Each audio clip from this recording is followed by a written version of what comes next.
Welcome to the second episode of Trapped in a Voice Box. If you haven't heard our first episode, you are a mollo, but I do love you anyway. I am Puck. And I'm Blue. Hello. You sound so happy. Uh, Why am I doing this? I hate my life. This is the worst thing I've ever done. I'm so bored right now. I am lying, by the way. To people who don't know what lying sounds like, that's what it sounds like. That was a lie. What can I say? You are the perfect liar. Thank you. Because you are ginger. What does that have to do with anything? Gingers are the perfect silver tongues. I see. Are we more believable because of our ginger hair? Is it like, oh, of course, everything you say is true because you're a ginger? Isn't it? Oh, watch out, they're ginger, so they might be telling lies. Shh. I see. Okay. Got it. I think I had way too much fun making fun of my ginger friend in high school. It's just never left me. Well, I don't know what I was going to say now, so I'm going to cut that pause out and cut all of that out. Okay, good. Oh no, we're so bad at this. I was like, oh, the second episode is going to be a breeze now that we've done one episode, and I'm like, what the heck? I don't know what I'm going to talk about. Okay, so, as you might have known, there's been a bit of a while since the first episode, but hey, we have been spending our time productively, I am sure. What have you been doing, Blue? I've been lots of things. Let me tell you. Haven't you been in a cabin? Oh right, I've done that. That's what thing I've done. I mean, I got home yesterday and I've already forgotten. No, wait, what day is it today? I have no idea. I got home 2 days ago. Yeah. Oh. Well, okay then. So I was in a cabin in the mountains and sort of in the forest as well. There were trees and also rocks. So that was good. Good. Oh, good rocks, yeah. I drove go-kart actually for the first time. That makes me so sad. I love driving go-karts. Like it was so much fun, and because I was 19, like over 18, I got shit. No, I got a bigger cart, a cart with more horsepower. So I was like zooming around that track like there was no tomorrow. Oh my gosh, it was so much fun. And also on the steering wheel, they had these like had a little list, like what should I call it, a mechanism that showed you your lap times. So that was really cool that you could try and beat all your like you could beat your best lap times, and I was like, yes. Dude, this reminds me of Mario Kart. But I kept getting stuck like behind some slow pokes, and I was like, move out of the way. See, that would have been me. I love driving go-karts, but going around a track, I keep fucking crashing into the side because I'm such a son of a bitch at driving. Well, there weren't at this place there weren't many walls, so not crashing was important. What do you mean? You just go over a cliff? No, just like into grass or forest. There were tires like around the corners, like the turns, in case people spun out. Imagine if you just drove into the forest. No, but it wasn't like right next to the track, but there was some trees around, so you had to like not drive into the forest. Or you had to be really skillful if you wanted to drive into the forest and never get caught. No, that's not gonna happen. Carts are way too big to fit between the trees. Stop killing my dream! I apologize. Okay, so in other news, I have a list of things that I could talk about today. A huge list. It says one thing. It says chocolate Yogurt. Chocolate yogurt. I'm Chocolate yogurt? so good at pronouncing things. Maybe you brought it up because you're telling me that I should eat more chocolate because I'm underweight. No, I don't think that was it because it was pretty long ago, like right after the first one we did. And I like done chocolate yogurt. but I remember now what it was. Because I am a genius, and we have blah blah. We had vanilla yogurt. I'm like yogurt. What is it? Yogurt. Yogurt? Well, that's how I pronounce it, but I think it's either way. Okay, good. Okay, and so I was like, oh, this tastes so boring. And so, you know, like little chocolate powder you put in like milk to make chocolate milk? Yes. No, shove up your nose, but okay. I put it in the vanilla yogurt, and it tasted sort of like a healthy chocolate mousse. Babe, there's this thing that if you in Asda in the UK, you can buy caramel yogurt, chocolate yogurt, like crazy ass types of yogurt that I didn't realize could be yogurt. Like they're actually yogurt, not mousses. It's weird. Yeah, I know we have some chocolate yogurt in Norway as well, but they don't taste anything like vanilla and the chocolate powder together. So it just tasted like a mousse. I was like, a chocolate mousse, and it tasted like a mousse. It tastes like a mousse. I know what mousse tastes like. I am Norwegian. We have lots of mousse. The pretty mousses go wah. I have absolutely no idea what sound they make. I've only seen like some. The Princess Diaries. Remember when she was getting her hair and she's just like, it looks like a moose. All the boy moose go wah. Did you just say the Princess Bride? No, sorry, I said the Princess Diaries. Did I say the Princess Bride? I'm not sure. I'll let you know when I listen back to this. Okay, so that's a tip, a cooking tip, except there's no cooking involved for all of you nerds who have absolutely no idea what you do in a kitchen. You just pop some chocolate powder into that vanilla yogurt and it's like delicious. You're welcome. Blue? Yes, that's me. Do you ever like, okay, I think this might just be me, but do you ever get paranoid if you want to start cooking something that'll look like a total lump of shite? No. Okay, it's just me then. What the heck? Are you Not like scared of making chocolate mousse because you're scared it would look like poop?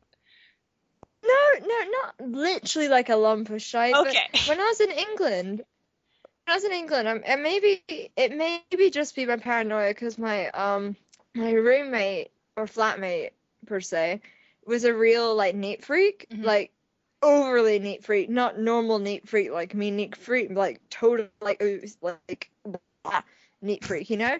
Oh my gosh, you just broke up while you were going blah, so it just sounded so good. It was so good. Anyway, he's a blah neat freak, you know? And so I literally did not make any meals in that stupid kitchen apart from pasta and noodles. Good. I never tried anything. And most of the days I just ate like fruit and cereal. That is so sad. Because experimenting in the kitchen is like, it's like what I do, and about 80% of the time it turns out quite bad. But then there's like this magical 20% where I just invent these awesome food dishes and I'm like, what the heck? This tastes so good. I'm gonna eat it forever. Except I can't eat anything forever, which is sad. Eat anything forever. But hey, well, I think I've been scared of cooking ever since it blew up. Oh my! Accidentally. What? One of the ovens in the food. I blew up accidentally one of the food tech ovens, and they were just like, "You're never taking food tech for GCSE or IB." I was like, no. And then I managed to burn soup. Oh my! Well, I've done that as well, so no shame. But it's burning soup. How do you burn a liquid? Well, if you don't stir it and you just leave and it's not as hot as it's not boiling, so there's no movement in it, probably like the soup, the heavier parts sink down to the bottom and burns. I just sort of looked at it and I went, I don't think you're meant to look like that. Oh my goodness. I do sort of like feel sometimes like a big I can hear myself talking. I'm so sorry, I'll turn down the volume. Oh, you don't Wait, have try again. headphones? Do you have headphones? Oh shit, I forgot my headphones. Hold on. We'll be right back with more super professional awesomeness. What the heck is going on? Who's at home and who's not at home?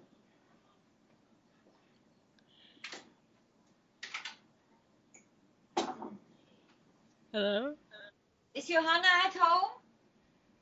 Johanna!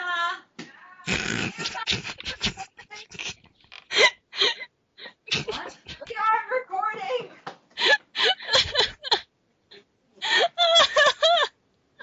Our podcast! You're not including this. I so want to. Please let me. Is Johanna home? I actually, yes, included as a token of my gratitude. Brilliant. Okay, do you have the headphones in now? Gotcha. Yeah, I got the pro headphones in. Good. No more echoes. Hello. Hello. Okay. Now, I have, as Blue has been at the cabin which I was meant to go to, but for some particular arse-ridden reason I couldn't, I have been doing a little bit of a literary experiment, which involves having my eyeballs taken out, turned around, and my ears bled to the point where I don't know if I have a brain at all. But as it is, I am rereading Twilight. The reason behind I was like, what the heck? Are you okay? And you were just reading Twilight. Okay, carry on. it makes sense. Yeah, but yeah. And now, as you all know, one of the most famous things to come out of Twilight is the Twilight fanfiction called Master of the Universe, or otherwise known as 50 Shades of Grey. Basically, what this woman did is she wrote a Twilight fanfiction, changed the names, and got it published. And this is supposed to be dirty smut. But I'm going to open it to a random page and read it. But doesn't it use like, I think I read an excerpt on the internet, and it was like is the writer he or she? She. She. I think it's a she. Okay. Well, she uses the word "there" a lot to refer Oh yeah.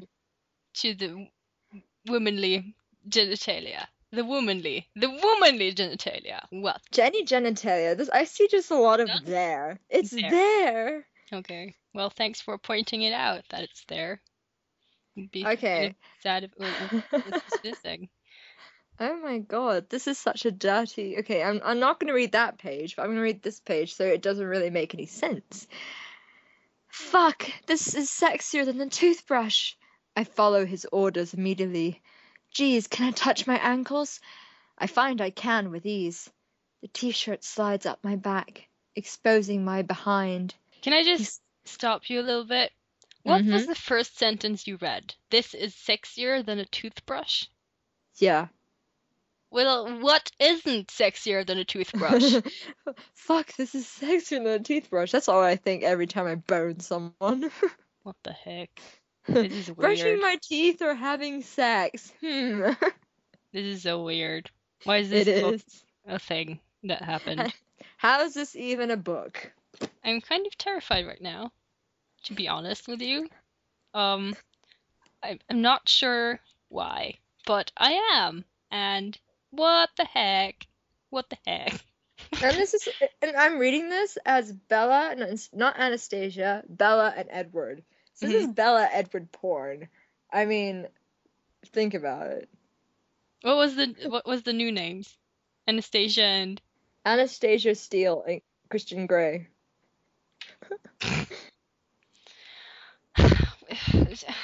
I don't have any words. Just what?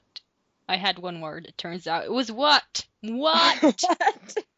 What did I just read? I haven't started reading this book. I'm gonna do a comparison and then write it up afterwards about how terrible both of them are, but which one, as a person, if I was like put in jail and was forced to read one of them, which one I'd rather read.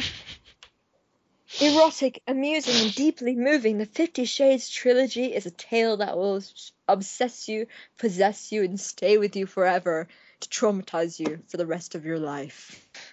Did you watch the video Alex Day made about 50 Shades of Grey? I have. That Oh rhymed. my. Alex Day, 50 Shades of Grey. No, but like you just read on the back of the book now, but it's very close to what's on the back of Twilight. And I'm like, what?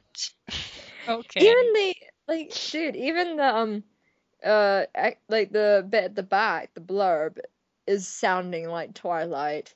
It sounds so close. It's like, when literature student Anastasia Steele goes to interview young entrepreneur Christian Grey, she encounters a man who is beautiful, brilliant, and intimidating. The unworldly, innocent Anna is startled to realize she wants this man, and despite his enigmatic reserve, finds she is desperate to get close to him. Unable to resist Anna's quiet beauty, wit, and independent spirit, Grey admits he wants her too, but on his own terms. What does that sound like? It sounds like Bella and Edward. Yes, it does. Yes, it does. Oh, dear me. What the heck? Well, congratulations to this person for making lots of money on crap. See, I can't get my well-written book to be published, but this piece of shit, it was published and is a New York Times bestseller. Okay, I want to see who they were published by and email them. And it's a trilogy. It's not just one book. What? Blue, it's not just one book. There's 3 of them. There's gonna be more? There's more. What? Why? First published by the Writers' Coffee Shop Publishing House, Australia. Fucking Australians. I don't understand. Yeah, what? There's 50 Shades of Grey, 50 Shades Darker, and 50 Shades Freed. Okay. How can you write 3 books about 2 people just having sex? I don't know. It's like, how do you do that? I mean, they can barely do that with porn. What is even going on? I have absolutely no idea how to react. Dude, there's better smut on the internet. Hell, I have written better smut than that. Like, seriously, who goes, fuck, this is better than the toothbrush? Oh my god. Sexier than a toothbrush. That too. What? Even. I can't. Okay, so that was fun. Bleach. A great topic brought to the table. Oh my goodness. Curiosity landed on frickin' Mars yesterday. Which is cool. That is Which cool. is what? Well, which is the second star to the right straight until morning, according to Peter Pan, because I was looking up at the night sky and I was like, oh, look, the second star to the right. It's Mars. Well done, Peter Pan, you troll. Well, maybe the Neverland place is in like Mars, just like in the center of Mars, and they have these magical powers. What? I don't know. Like, you mean the Waters of Mars? Maybe. I don't know what I mean. Where Jenny was born? I don't know what I mean. Okay, moving on. before I make more of a fool of myself. You're full of yourself. More full of myself. So what's the deal with this little curiosity? So he takes pictures or takes information? Yeah, both. Lots of stuff. The computer that stares Curiosity does 400 MIPS or MIPS, which is million instructions per second, while like a computer can do 82,000. I don't know if it's an average computer, a bit better computer, because I don't know what computer my friend has, but he says my computer can do 82,000 compared to the 400 MIPS. I don't know if people say MIPS or not, but I'm just going to say MIPS. That Curiosity uses. And it makes me think, like, it can't have that many programs running at once, and it has to be very accurate. You have to know exactly what you want it to do, since it only does 400 MIPS. I don't know if it's an only. I have absolutely no idea what I'm talking about, but compared to a computer, that's not much, is it? 400 versus like 82,000? No. I was wondering why you could only come up with this like a really low amount of information to send back. But hey, I was just thinking, if you're gonna send something up there, whatever, it could be a piece of cargo junk. I don't care. Yeah. Well, I think blah blah blah. Well, information also travels like over quite a long distance, so it takes a while for them to do anything. Because like when they send signals to like the rovers on Mars, they send a signal, and then it takes a while for the signal to reach the rover. Then it takes a while for the rover to do what the command was, and then it takes a while for them to for it to send back information and with the pictures and stuff to see if they were successful or not. So it takes like I think it might go faster with this one because it sent a picture quite quickly, but I don't know if pictures send more quickly than instructions of how to drive or where to go. I should have read up on this before I started talking about it. But yeah, no, I'm a lot so cool. more, I get it a lot more now, at least. Well, it's really cool. Oh my gosh, we frickin' lowered a frickin' rover onto Mars with a frickin' crane hovering in the air. Oh my gosh, and it's so incredible that they just picked a spot on Mars, like right there is where we're gonna put it, and they just did all these calculations, and they just hit the spot like spot on. And I'm like, what? That is so impressive. How do you even do that? What the heck? Oh my Yes, God. I'm very impressed, basically. We put a freaking car on Mars. A freaking car on Mars. We just put a freaking car on Mars. And it's so big compared to the other ones that we've sent. It's like nearly twice the size of one of the bigger ones over there, I think. Because I can't remember, but I saw a picture of a couple of them. Okay, this Like, is really weird. What? What is? The Hobbit trilogy gets a new title. Why? Well, I don't know. According to this, it says it's been 11 years since we first found out about The Hobbit being turned into a movie. Recently, we found out it's going to be a trilogy. The subtitles for the first two films in the series are An Unexpected Journey and There and Back Again, are just about set in stone. But what will they call the third one? And they have two different titles, but for the third one, which is called The Battle of Five Armies and The Desolation of Smaug. So it's not going to be called The Hobbit. The third one? Well, no, the Hobbit's going to be called, like, An Unexpected Journey, apparently. But isn't like that...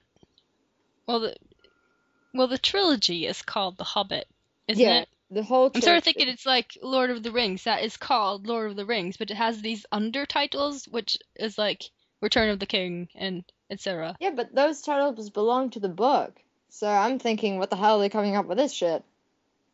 Well, they have to, you have to, when you make 3 movies and you only have one title, you do sort of have to make new titles as part of the job. 1, 2, 3. I'm sure they could tell the difference. Well, come on, that's kind of lame, though. Hobbit 1, Hobbit sequel, Hobbit the prequel. No. Smaug? Smog.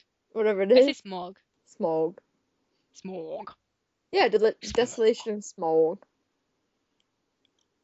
I don't know, I think it's cool because it also reminds me of Lord of the Rings, like how Tolkien didn't really want the third book to be called Return of the King because it's like, oh, there's a spoiler in the title.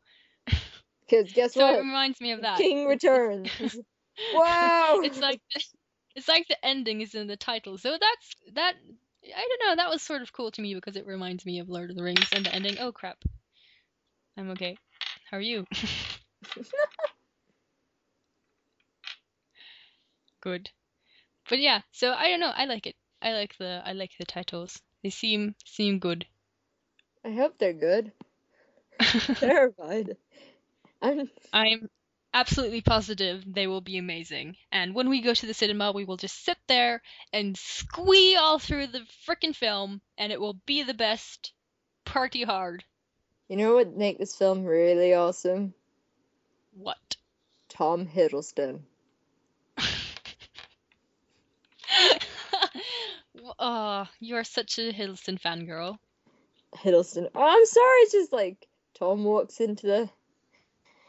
Oh. Oh my god. Okay, moving on from the girly side.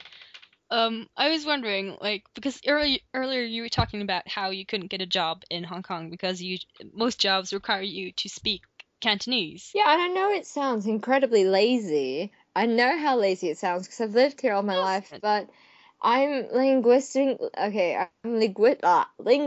challenged, and I don't like saying it, but I do have an actual biological reason behind it. I will prove you. Basically, up to the age of 5, I had about 32% hearing in both ears, I think. You know? That's not much. Yeah, not much at all. And I had trouble hearing, and it hurt. It wasn't just like I couldn't hear, it was painful.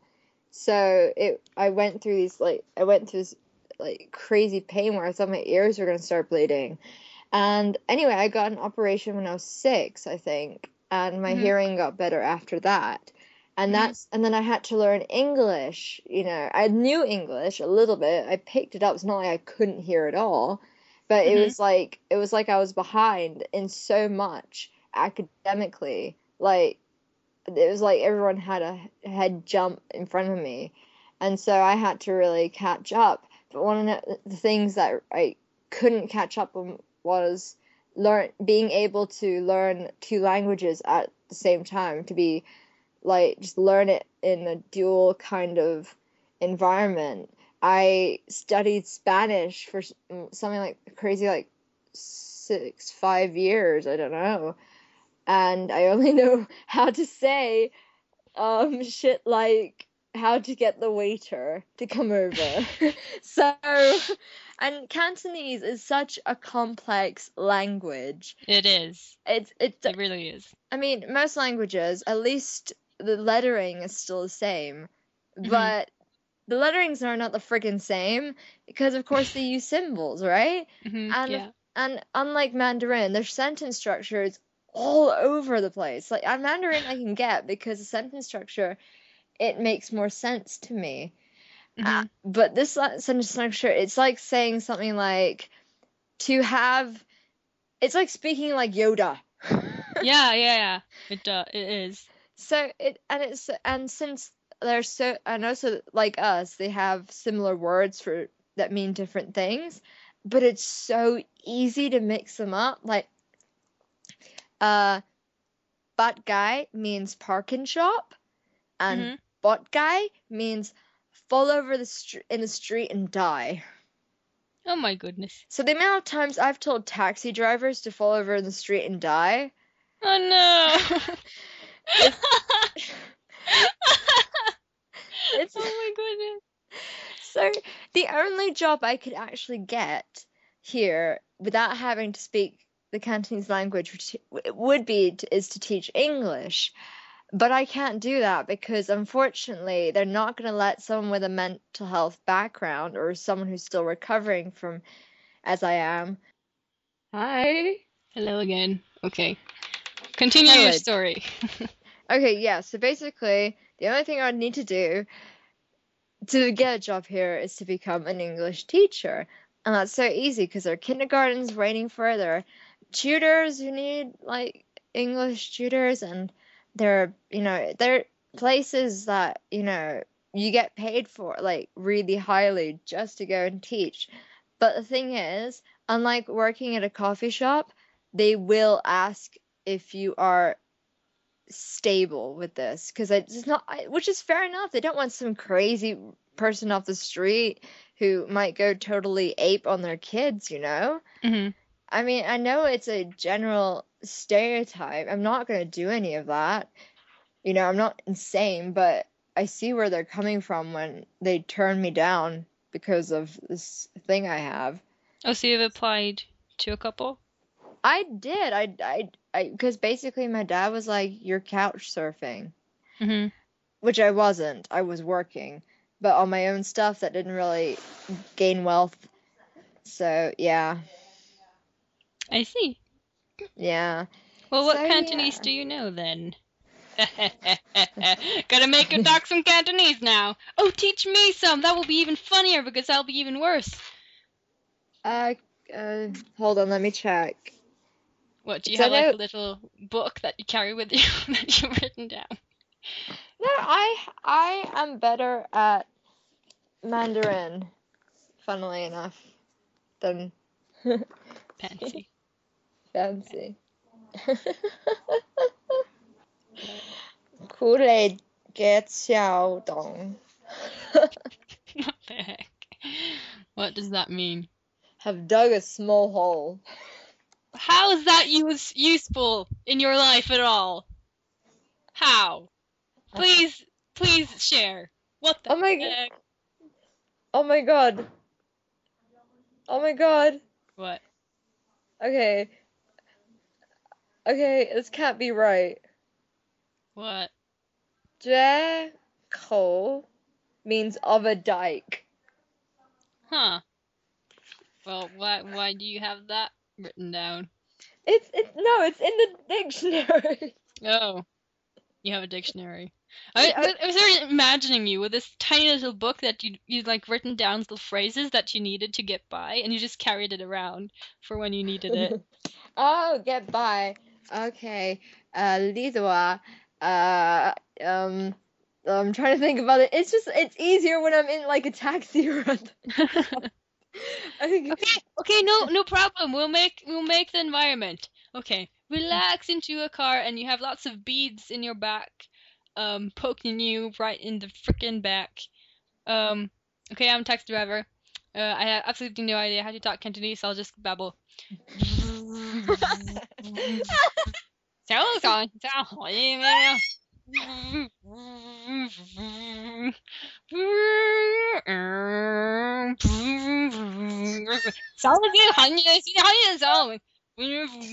Do you remember anything now? I can't think anything serious. Where go? Where did you go? Sounds like a bee is. Sounds like a bee's driving the car. No, it doesn't. You think It's like everything and everyone's a beast. God, no, a bee. help me. A You sound like an obese driver, and I'm like, how do you even sound beast? You can't sound a beast. It sounded like a bee driving. I thought, what the fuck? Yes, I am a bee. Hello. What kind of taxi am I in? Do you remember any Cantonese now, though? Okay, we're driving. We're Ah, coming up roundabout. ah, You want to go to the right? I'm just driving. How do you tell me to go to the right? What? Jala. Does that mean right? No, What does it mean? I think it means straight. So you want to go right, and you just tell him to go straight. Good. I can see how to get by in freaking Hong Kong. Go straight. I want to go right. Good. Normally, okay, I get into a taxi. I say, 太行去了，唔该. And they're like, okay, goes to the place, stops, and I'm just like, you don't have to go any further. They're like, cool, money, bye. Cool. Money. Bye. Is that what you Or say as well to the taxi driver? Over here, cool, money, a buy. it's respectful, obviously. A money, a buy. Bye-bye money. Oh, Don't you like that? what's that mean? Bubble tea. Well, that is obviously essential to know. It is. When I If was you live here, everyone lives off bubble tea. don't So like if you go into a bubble tea restaurant, what the hell are you gonna order?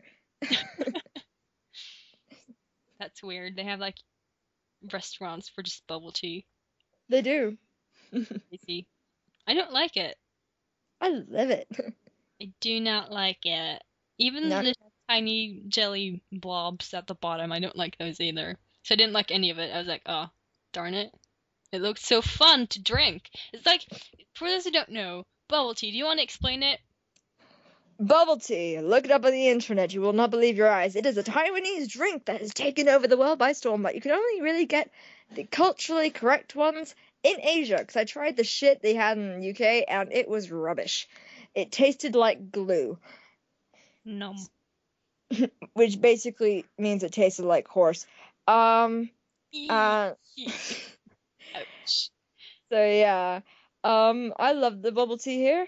I love it to bits. You can get all sorts of bubble tea, all kinds of bubble tea, but I prefer just the milk tea because I'm cool like that. Uh, but yeah, it's just I love it. It's like Why is it called bubble tea? because there's bubbles at the bottom, And how would you describe the bubbles? like kind of bubbly. Well, they're not really bubbles, they're like little jelly balls. Yeah, bubble tea. It's actually bubble tea. Mhm. Not actually bubble tea, but we're all just like bubble tea.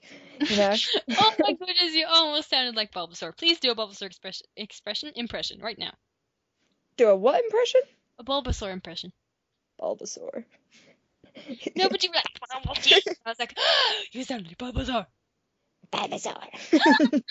That's actually not bad. Do it again. Just Maybe I can make a commanding you living. to do what I want. Do my bidding. What did Loki say? I am Loki of Asgard. I do what I want. What? No, I not do what I want. And you are all. So hold on. I will get the quote. Shut up. The quote never fucking comes up. Oh, hold on. Pitiful, I know. Okay. There This you go. impression was way better. I am Loki of Asgard, and I am burdened with glorious purpose. Sorry, Tom Hiddleston, that ruined your career forever. Forever and ever and ever. That was Tom Hiddleston, ladies and gentlemen. Yes, apparently it was. Your Bulbasaur expression. Why do I keep saying expression? Impression was more impressive. Do Squirtle. Do Squirtle. Squirrel? No, Squirtle, the Pokemon. I heard squirrel. No, the water Pokemon. I don't think Squirtle. squirrel. I can't do Squirtle. Why not? You try doing Squirtle. No.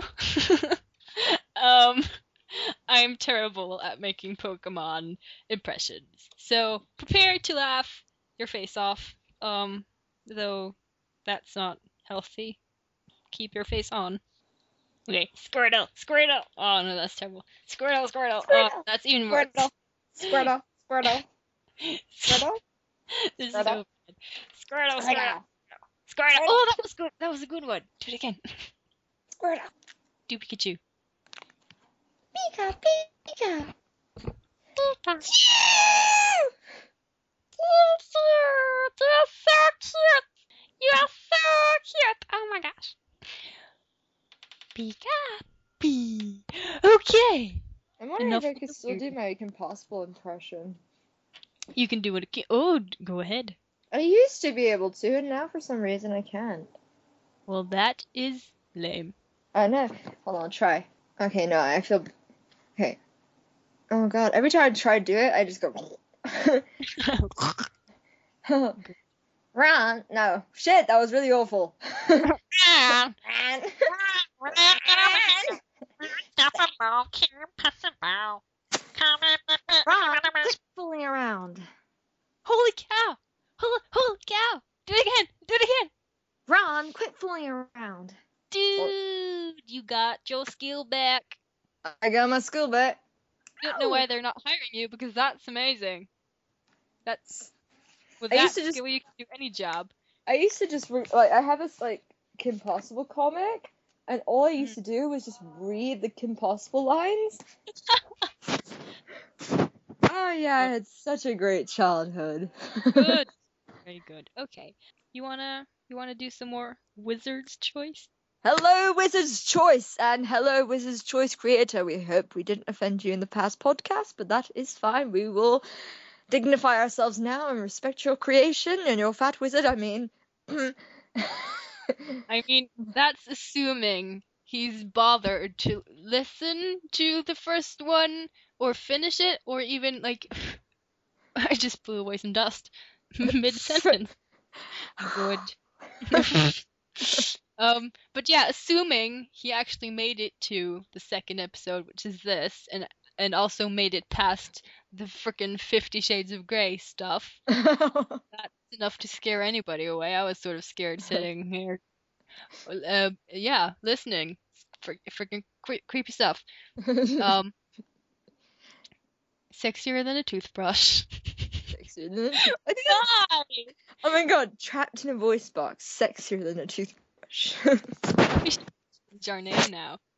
No one was called Sexier than a toothbrush. Yeah, no. Okay. Okay, do you remember where we left off last time? Actually, I have no freaking clue. Well, I remember someone was Scottish. And you kept saying I was making it a Macon. I was doing an Indian accent when I was an accent. Scottish. Only genuinely insulting half the world's population, but oh. I apologize. Oh man. Okay. So okay, so we left off. We had just jumped over the wall to those ruins and we were being chased by goblins. Then we pushed a rock down on some goblins, and then we met up with Reginald, who we had been separated from, and then we decided to go into the castle. Because we're badasses. Yeah, and also, if you will remember, I read out that we saw something moving in the window. So, this is exciting. Are you excited? I am excited. I'm excited, but who is the creator of this wonderful thing? Right. We need to talk about Sam Landstrom. Sam Landstrom? Landstrom. I don't know how to pronounce it. It actually reminds me of Landström, which is like a northern name. So he might have like Scandinavian forefathers. That sounds cool. Hey Sam, I like your story and where it's going, otherwise we would not be doing this. It's also quite fun. Oh my gosh. Squeeze the bellows! Squeeze the bellows, which I have been using. I'm just like, you squeeze the bellows into it, and they're just like, what? But Sam, I am very proud of you. So he's like, it's quite amazing, like taking the time to write out this entire story, because he has to write out every single choice as well. So there's like a million different stories based on the choices you make, which is really cool. It's freaking awesome and probably time consuming as well. Yeah. I think also I read on his webpage that he is currently halfway through writing a fantasy novel, which is my favorite genre. So that is cool. I signed up for his email list thing that you get like updates and teasers and stuff. So I better get on that. Yeah. It sounds like, so I don't know anything about the book other than that it's like a fantasy novel. I don't know anything about the plot or the story or anything. So I don't know. I'm excited because like fantasy novels can be so many different things, and it's cool how like human beings never like run out of stories to tell. Like there's always something like a story to tell. It's cool, but it might also be because of like how times change and I how. have to quickly switch to another call. Is that okay? I'll be right back. What the hell? Stop calling me. Can So I? me. Okay, hold on. Oh. So me. So yes, we shall continue. Okay. Stories like I also sometimes think about how like we don't run out of stories to tell because as a race we're always moving forward and like and so we're also interested in different stories compared to what they might have been interested in back in the day. And so that changes and that like steers the literature in a direction.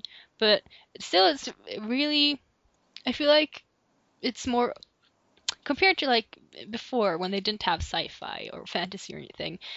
The literary world is so much freer now, which is so cool because you get even more different stories and adventures. Yeah, I think fantasy is definitely my like fantasy and Victorian literature. Well, Victorian literature is not a genre, so maybe just nonsense literature, I guess, Mm-hmm. is my favorite. Like, it's just because you can do anything with it. Like, literally, you can put fucking purple trees in it and no one gives a shit. Yeah. You know, it's literally like your own world that you can create. It's not based off this world. And I like the idea of being able to escape into another world, into a world where things that are impossible here, hold no problem over there, like magic and stuff. It's Mm-hmm. like, It's cool. Percy Jackson! Woo! Partay. Okay, should we carry on with the wizard's choice? The choice of the wizard, our hero? We shall! And Regiment can go fuck himself. Reginald. Whatever. Reginald. Reginald Well, we like Regiment. Reginald. He's been helping us. He fucked off for 2 seconds! What? He fucked off for 2 seconds. In the Oh, he missed, I think. What did he do? That was so annoying. I can't remember. I think he just ran off for a while. Oh, yeah, because he ran faster than us, so Fat wizard. while we were being chased by goblins. But I mean, you can't blame him though. When you're being He chased by a couldn't pick them. No, but I when think you're being chased by a horde of goblins, you want to get the freaking poop out of there. And if your friend is a slow runner, you can't help that person. You can't go behind and freaking push them to run faster. That's not how the world works. They're on their own. If they can't run, that's their fault. Are you saying, Ingvild, that if you were running faster than your friend or your family and there was something coming after you guys, you would not go back to save your friend or family? But I mean, well, if there's nothing I can do, then no. If there's something I can do, then yes. But if it's just gonna get us both killed in the end, then what's the point? Bye, Mom!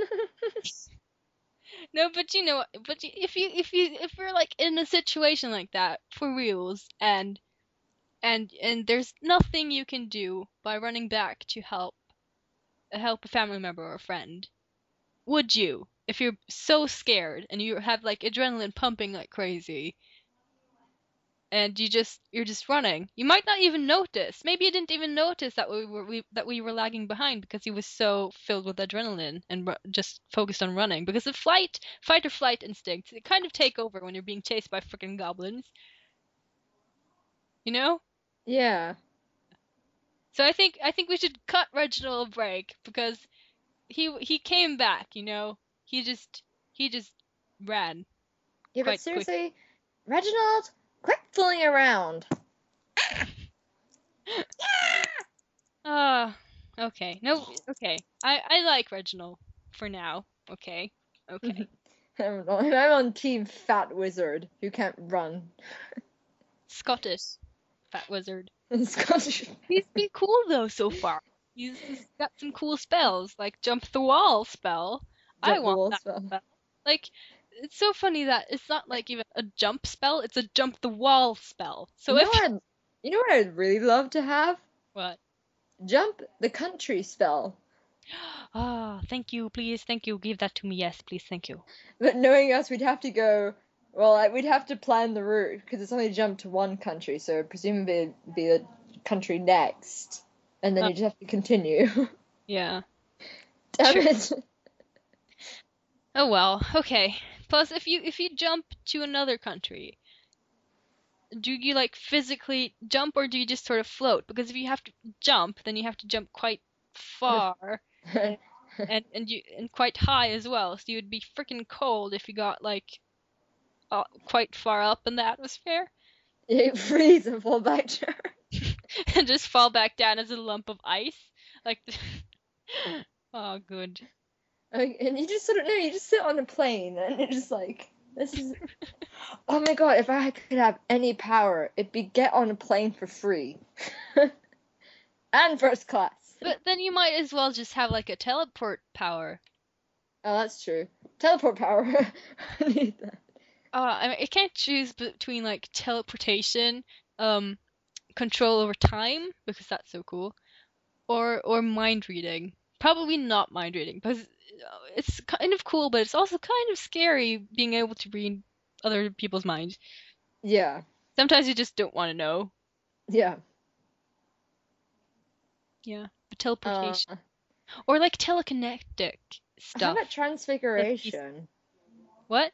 Transformation? Transfiguration. No, Oh, transfiguration. You can turn into animals, so you could be a bird and fly. true. Yeah, that'd be sort of cool as well. We can fly to the different countries. Yeah, assuming you don't get shot. I You think we would just turn or into different birds. you can be like a duck or something like that or a goose because that would you'd be at higher risk to be shot down. You'd have to be something like endangered No, or I just like think a tiny bird that, so nobody would even care. I'd be a sparrow. They fly everywhere. But it's quite far for a tiny little sparrow to fly from Norway to Hong Kong. But sparrows do fly from Norway to Hong Kong. Probably do. They certainly manage somehow, and no one shoots them Oh, down. I can't even imagine how What? freaking far they Where's our fly. recording? Like, What? is how long? Far along are we? 27 minutes. We have 30 more minutes before we have to stop.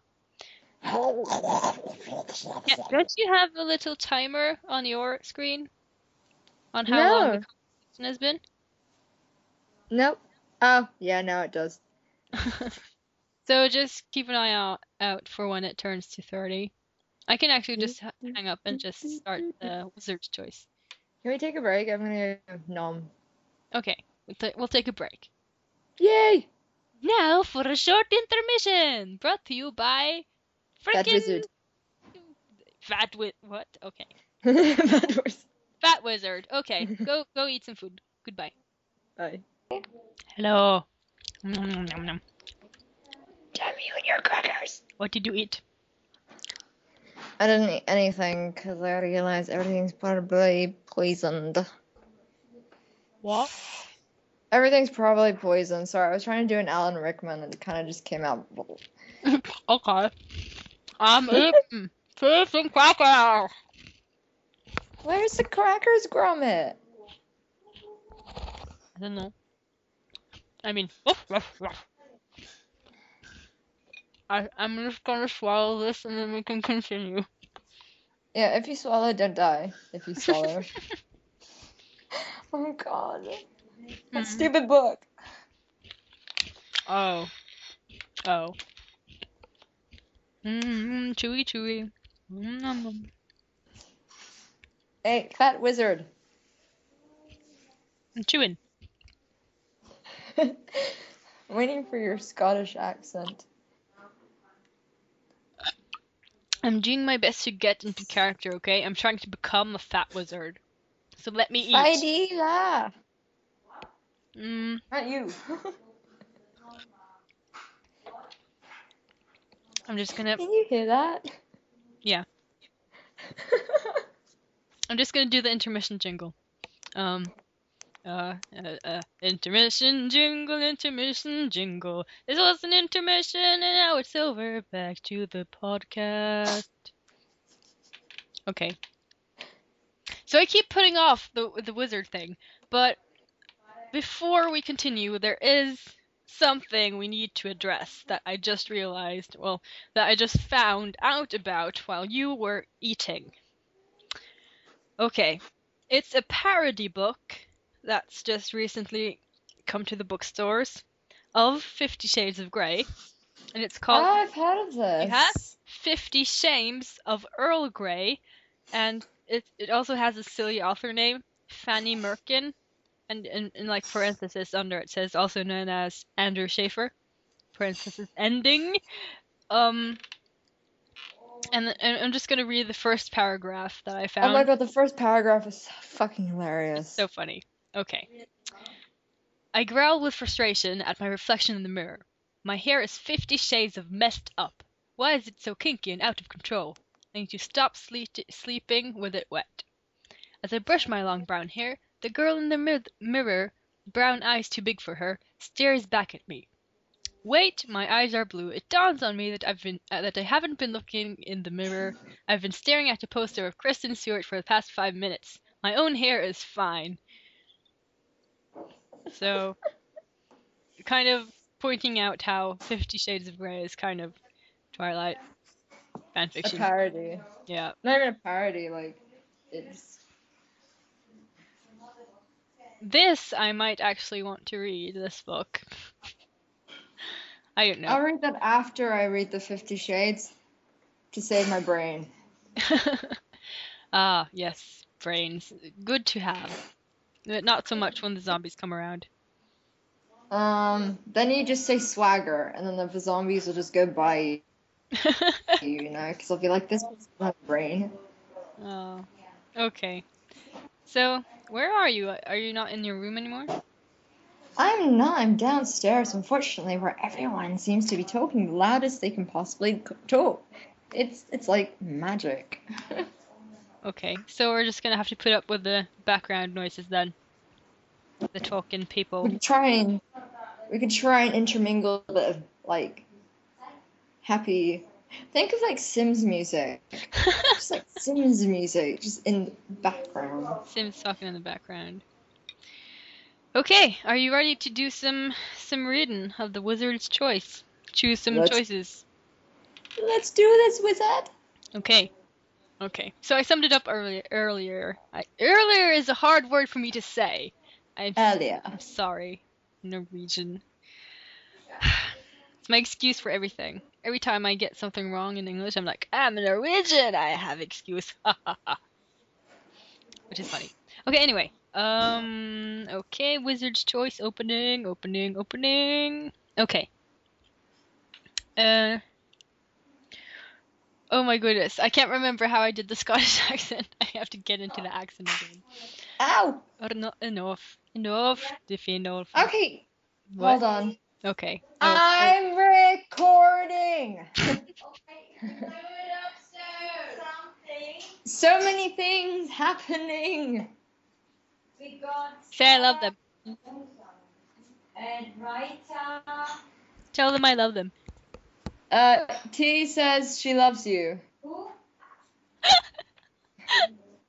Is it Ingrid? No, it's Picasso. Yeah. Oh. That is mine. Do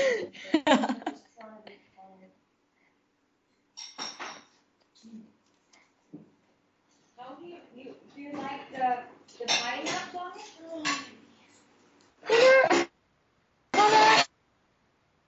Maybe if you lightened up, you wouldn't look so old.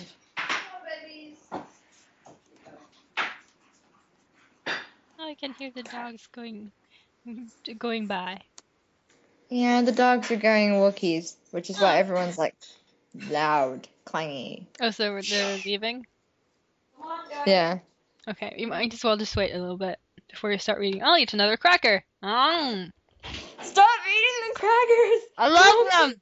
They're so We good! need the cheese with the crackers! But it's so good! It's such a great combination. Who came up with this? I want to kiss them.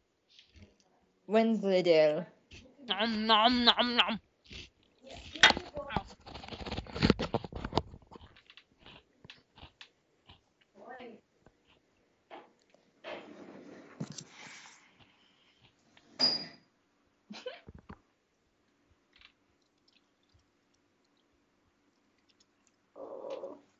Are they gone? Yeah, they finally fucked off. Okay, I'm just gonna drink some water and I will read. Good Scottish ginger. That was not part of the story. Okay. I didn't say good Scottish ginger fat wizard. Oh, okay, okay. Two are not enough to defend all four walls. Away to the keep, you shout. I'm also picturing our wizard with like a really cool beard. And Really? since, I kind of just see. since I he's kinda- Scottish, maybe he's not Yeah, but I fat, see. just like really strong and big. No, but I see Danny DeVito in a wizard hat. Ah, It's unfortunate. but like since he's Scottish, I just automatically picture him with like a beard and like a big burly guy. And also, what's kind of funny is also instead of him wearing a robe, I sort of picture him wearing like a kilt robe, like a robe with a kilt pattern. Oh, I'm so funny. Are you paying attention or are you not Plus, laughing? Both he hilarious. better not be jumping the wall in a kilt. With nothing under. Oh my goodness. Please. Can we just oh, that has to be canon now. Please just make it canon. Let's do Yeah, it. we made it canon. Okay, that's how it is. A wizard is does I also feel like he has like a hazel brown beard and hair. Well, the hair is a little bit darker. And he's big and burly, Scottish guy with a robe with a kilt pattern.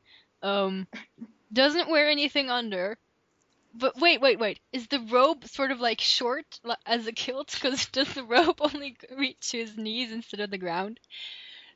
That would Maybe be his robe hilarious. could be like a flash robe. Because he's like. He already sounds like a sex predator. Seriously. Aw, come on! Stop making him a sex predator. It doesn't sound like that. He's a Okay, fine. He has a long, nice robe. no, he's a jolly old Scottish wizard, and not really old. He He's a doesn't wear underwear. who doesn't wear underwear because that's what the Scottish people do. Is this what you learned when you were in Scotland? Yes. All Scottish people wear underwear. They don't sell any underwear either. You can't find underwear stores anywhere. Just you gotta pack enough, you know?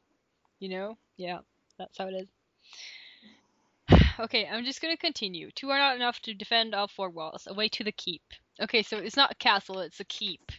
What's the difference? Hello? Hello? Hello? Hello? Hello? What does he do? Do you want to pay attention? Sorry, hold on. Two different things. What did you say? I just repeated the first part. Two are not enough to defend all four walls. Away to the keep. And then I asked, what's the difference between a keep and a castle? Isn't the keep to keep out people from the castle? I assumed. Well, I don't know, because we're going to the castle, keep castle? I don't know. We should look up words and become smart. Okay, are you ready to pay attention now? Yeah? Still typing. You're still typing. Who are you typing to? Type them away. Say, I'm not typing! I'm attacking the keyboard with lust. I see. Stop reading that book. It's destroying your brain. Okay. You run across the courtyard and open the large wooden double doors which shriek on rusty hinges. Unlocked! This may be a trap, my friend. We'd best be on our guard, Reginald says. Oh, okay. I thought you were trying to do a Scottish accent and failed. No! Reginald is the Italian guy. Okay, what Okay, does good. Reginald look like? I think he's a bit taller than us. I don't think we're very tall. And he's Italian, so a bit dark hair. I don't know, a bit tall, quite not that muscular and not as thin, but not like he's not he's not he's like a warrior, so he's obviously kind of fit. He does have like muscles, but he also has a little pot belly. Oh no. What? Pot belly? Yeah, a tiny one. I mean, come on, what's wrong with pot bellies? They are nice. I have one. What, Reginald's fat too?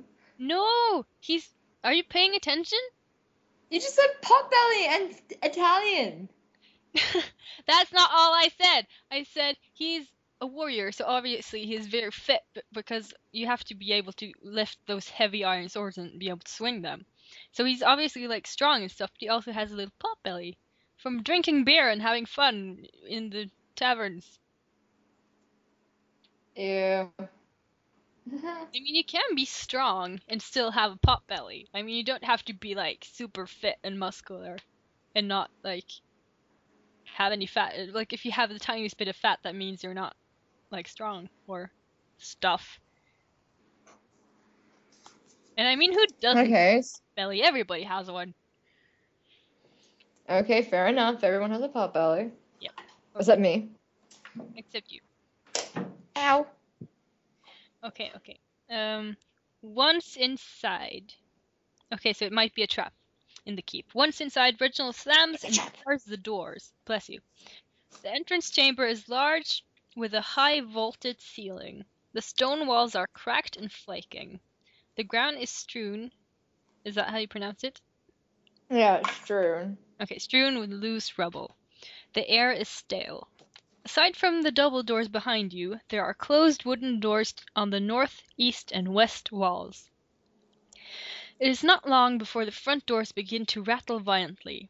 Through a nearby arrow slit you can see green glowing eyes and the glint of axes chopping away at the door. Okay, so the goblins have penetrated the walls and are coming close to, and are at the doors, freaking chopping away at the wooden doors, and what the heck is going on? Why are they chopping away at the doors? Because they want to come in and kill us. But that's so mean. I know, but goblins are mean, so... Okay. You're not sure how long the barred portal will hold them. Is it a portal? Okay. I guess it's a more fancy way of saying door. Reginald wants to hide deeper in the castle. Sorry, that's sound effects. Oh, okay, good. Oh, that's brilliant. Okay. On the other hand, this place... Wait, Reginald wants to hide deeper in the castle. On the other hand, this place smells of death. It might be prudent to take the time to investigate the room and doors. What do? Do you go, or do you search the rooms and doors? Or Search the rooms and doors. The room. Okay, search the room and doors. You motion to Reginald to check the east door. You inspect the ground and see that there has been traffic through here. Some of the tracks on the dusty floor appear to be from human-sized shoes or boots, while others appear to be from bare feet, far too large to be men. Dun, dun, dun. At least you don't see any prints that look goblinoid. That's funny. Instead of it's goblinoid. That's funny. Listening, you can't hear anything over the goblins thumping and screaming outside. So that's all we hear. That's all we hear. Sorry, it's raining outside the castle. Sounds like you're peeing. What? It sounds like you're having a pee. No, I'm pouring water into my Spider-Man. Okay. Die! Yes. Good that we clarified that. Okay. I'm pissing on the podcast. Why the fuck not? Well, I know you're not doing that, but what it was sounding. Hey, the wizard got scared and, the kilt couldn't hold it. Oh my goodness. Okay. You direct the light of your lantern. Do we have a lantern? We have a lantern now.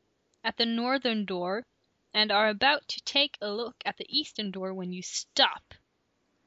Was that an eye? You wonder. You think you caught a glimpse of a glistening eyeball through a rotten hole in the northern door. Ah, that's creepy. Casually, as though just taking another look around, you sweep your lantern light over the door again, pausing just for an instant at that spot. Yep, that was an eye. Ah, yelp, yelp, yelp, yelp. You're being watched, and although your view of it was fleeting, you could tell the eye did not belong to a human. What? Yeah, you What? don't belong to a human. That's freaking scary. An eye is looking at us through a door. Eyes generally do that. What? Look through door? No, like through a hole, through a hole in the door. It's an old door. It's rotten. So it's not like the eyes coming out the door hole. No, it's not. It's on the other side, looking. The whites of the orb is pink with blood, while the retina is pitch black and large. Almost sounds like an animal. You would like to get a better look at the creature. There is a minor spell you normally use to magically open doors from a distance. In parentheses it says, you find it tedious opening doors yourself. As long as the door is unlocked, you could use this lazy wizard spell to open the eye door without being too close. On the other hand, that may frighten or anger whatever the eye belongs to. Perhaps you should just talk to it. Maybe you can join forces against the goblins. Alas, what kind of friends do you expect to find in a place like this? You think you might be able to hurl a bolt of fire through that eye hole. Not an easy shot, but you have the element of surprise. Finally, there's the running option, a choice that has been keeping wizards alive for thousands of years. Woohoo! What do you do? So there's 4 freaking options this time, which is cool because that's the most options we've had so far. It's you either open the door with a spell, that's 1 mana, or mana. Let's open the door. Or shoot the. I'm gonna read the choices anyway. You can shoot the eye hole with a fireball, which uses 2 mana. You can talk to the creature, or you can run. I want to talk to it. What if it can talk? That'd be funny. Oh my god, let's talk to the creature. Okay, let's talk to it. But you have to put on a creature voice. Oh no. Okay, that's gonna be fun. Got it. Uh-oh. Yeah. I think I made the wrong choice because I was like, oh, let's talk to it. Because on the top it says your health decreases by 3. So not a good choice, apparently.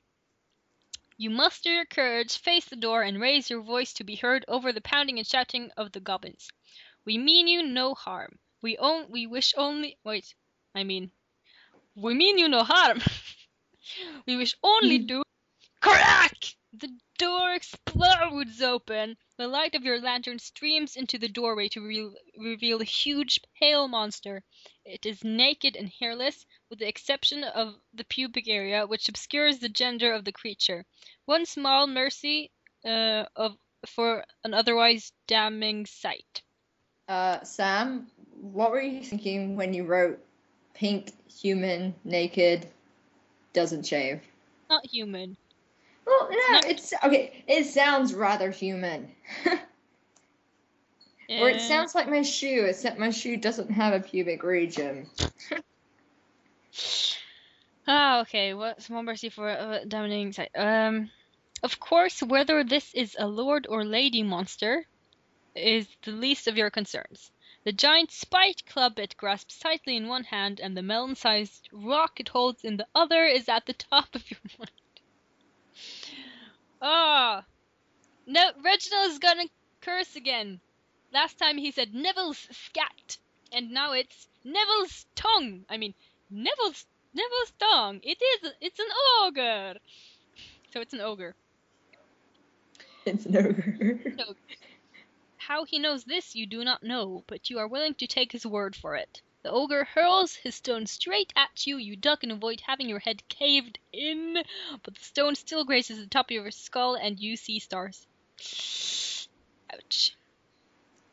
Just then the front doors of the castle burst open like a tidal wave crashing on the beach. A heap of goblins falls into the room, one on top of another. A chorus of glee erupts from their fanged mouths. Woo! I'm just picturing like a bunch of goblins just like in a huge roll, lots of them just rolling in like a huge wave, and they're like, "Wee! We opened the door!"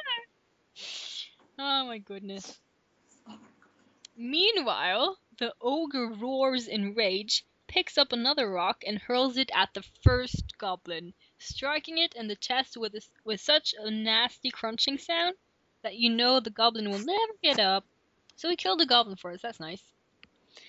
Reginald and you nearly collide in your haste through the eastern portal. You hope there is no ogre waiting behind this door, too. Once through, you slam the door behind. From the entrance chamber you just left, you hear the goblin yips in triumph turn into screams of terror that are immediately drowned out by an earth-shaking snarl. Next, you hear the sharp...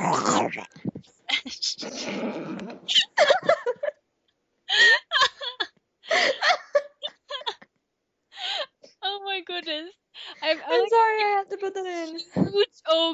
This huge ogre, and it's like an earth-shaking snarl, and you're like... I'm sorry, I don't do ogre snarl. Snarl? Snarl? Snarl. Whatever. Snarl, snarl. I don't even know if snarl's for. Me neither. Okay. Like a I can't do an ogre snarl. Be more like a grumbly, but That's except good. I like that. We'll stick to your snarl. Yeah. Okay. Next, you hear the sharp slapping of flesh against flesh and the wet sound of bodies being ripped apart. Ripping apart. No, being ripped. Typo. No problem. I typo all the time. What? No.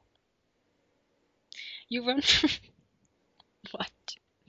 You run from one room to the next. The ogre is not much of a housekeeper.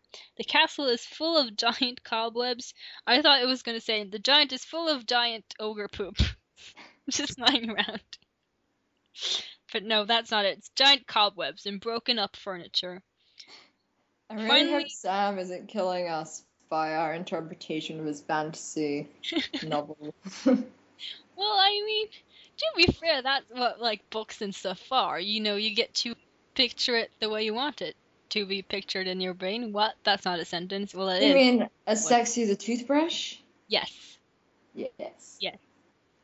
More sexy than a toothbrush. You keep messing that line up. I mean, it's the only line I know from the whole book. Oh my gosh, I know a line from that book now. That's weird. Yeah, you do. Hey, baby. I'm gonna get read it now. Written the book. It's not a book, it's a novel, I guess. A story. A Dungeon and Dragon. Why am I doing this voice? I don't know. I'm shutting up. I wish I could read this. I'd be an Indian advisor. Indian advisor. Okay. Finally, you enter a large room. A dining room, as evidenced by a long wooden table and two fireplaces. You motion to Reginald to stop, and you both listen. Faintly, you can hear the far-off sounds of battle from the direction which you came. Can't leave it that, you think. Wait, can't leave that way, you think. Of course. Do you really want to leave anyway? There may be treasure about. Just when you hear something else, labored breathing? And is that crying? Investigate the sound, or I'm out of here. Investigate the sound because we're not cowardly tits. Okay, let's investigate this sound. Aha! Your morale increases by 1! And there's a drawing of a girl sitting in a corner. For glory and loot, you think to yourself as you take the lead. I'm so sorry. I can't do Scottish. I'm doing it anyway. But I am sorry.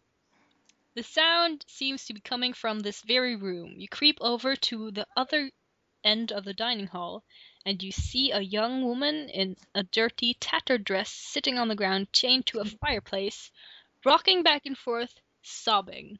She looks up at you with a look of fear that quickly turns to surprise. I have to do a girl voice now. That's nice. Do a really girl voice. Super girl. Like Princess Peach. Hello, how are you? Who are you? I'll do like a little. Maybe I don't know how old or how young she is, but for now she's quite young. Who are you? She asks. You tell her your names and that you are here to smite evil while making your fortunes. This brings a smile to her, a pretty smile. You suspect, although it's hard to tell under all the dirt. She gives her name as Kiba and says there is a key to her chains on the table. Sure enough, beside cracked and dusty china is a small brass key. As you set about unlocking her, she tells you that she is a merchant's daughter who was traveling with her father's trade caravan when it was attacked by a small band of naked, tattooed, and mean-spirited priests. Sorry, that's the attacking. Oh, okay. I figure if I can incorporate some sound effects into this, I'm at least useful. But you're helping me make the choices because I'm so into the story and I'm all the characters, so I'm like, I don't want to make the choices. Stop giving me choices. Of some, it means when it was attacked by a small band of naked, tattooed, and mean-spirited priests of some. Yeah, thanks. Hello. Hello. Okay, 11 seconds. Okay, so you have been so mean through the whole thing. I mean, like, imagine being attacked by a freaking ogre and then freaking chained up and then freaking being freaking in a freaking place. Freaking. She's scared. Come on, she's a little girl. You know, this is very metaphorical of my life right now. Ogre, father, chained, here. Not much difference, except this is a fairy tale land, so if I can keep my tears inside of me, she can keep her tears inside of her. Well, you're not exactly being attacked by an ogre. And, like, you never know. Being eaten. Okay, I'm not being eaten by an ogre. No. You would be dead. Or have limbs missing. But come on, she's just a little girl. She is little. How little is she? 10. Okay, then we'll choose another option. I don't know how old she is. I just made up the age myself. But I feel like she's a little girl. So should we hide her? Yeah, we'll hide her. Her dad? Actually, if we hide her and she gets caught again, then that's our if we hide her, she gets caught again, and then she dies this time, that is fucking karma on the fat wizard's soul. But do we escort her out, or do we just tell her to get out? Because, I mean, the goblins and the ogre is quite busy right now, but we don't know where those naked, tattooed priests are. They might be still in the castle somewhere. So should we go with her outside? I don't know. I mean, outside seems to be more evil than inside. Yeah, and it's dark out too. Exactly. Let's go outside. Okay. I want these bitches to have a really great adventure. Okay, so we're escorting her out then. Yes? Yes, we are. Okay. Your health decreases by 3, but your morale increases by 1. So we're being nice here. Kiba seems like a nice young enough woman, but as a merchant's daughter, she is not a very good addition to the adventuring party, and so you are eager to escort her out of the castle as quickly as possible. Between Reginald's clinking chainmail armor and Kiba's incessant sniffling and muttering about her father, the 3 of you are not the stealthy party you wish to be. After some searching, you find a hole in the wall of the castle large enough for a human to fit through. Reginald gives you a boost up to the hole and you look out. Who is Neville, and why are we talking about his tongue and his scat all the time? Because his tongue is obviously having magical powers beyond belief. But it's a curse. It's like cursing. Ah, Neville's scat. Neville's tongue. You want to get that? Mother of Pearl! Okay. Shall I continue? Yes, you shall. I'm sorry to have interrupted by my unfortunate phone call, which I did not want to get up and go for, but hey. No problem. Okay. Neville's tongue! What the heck? That's not Scottish. Great. Neville. Aye. Neville's tongue. Neville's tongue. What? I don't know. Neville's tongue, you curse in your head. Green glowing eyes dot the courtyard outside. You get down and tell the others the bad news. Suddenly you feel a jolt of numbing cold in your back.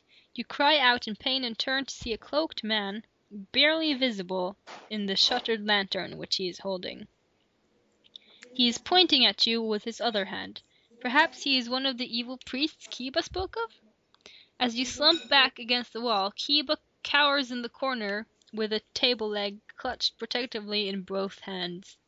Reginald unsheaths his sword and charges. The cloaked man runs from your fearsome friend. By the time you have recovered from the pain and stand up, Reginald walks briskly back into the chamber. How do you do Italian? I keep forgetting. It's me, Mario! That Italian sneaky devil eluded me, he says, and then curses. I was bit that last chopper! I'm going Arnold Schwarzenegger again. That happens after I do Scottish for too long. I will bet my last copper that he's off gathering allies to come back for us. We must move on, you say. What's going on? Is someone talking to you? She keeps asking, who is that? I'm like, it's Engel. We're recording. Okay. Anyway, we must move on. As you hasten away from that wing of the ruin, the three of you agree to hide Kiba for now. There are a ton of hiding places in this ruin. You find... so we're hiding her anyway. We're frickin' hiding her anyway. Frickin' hiding her. You find a nice pile of rubble for her to hide behind several rooms away. Stay still and quiet here. It's me. Stay still and quiet here. We will return. Well, if we do not return by morning, escape as best as you can, you instruct her. Clever, Reginald says as you leave her. If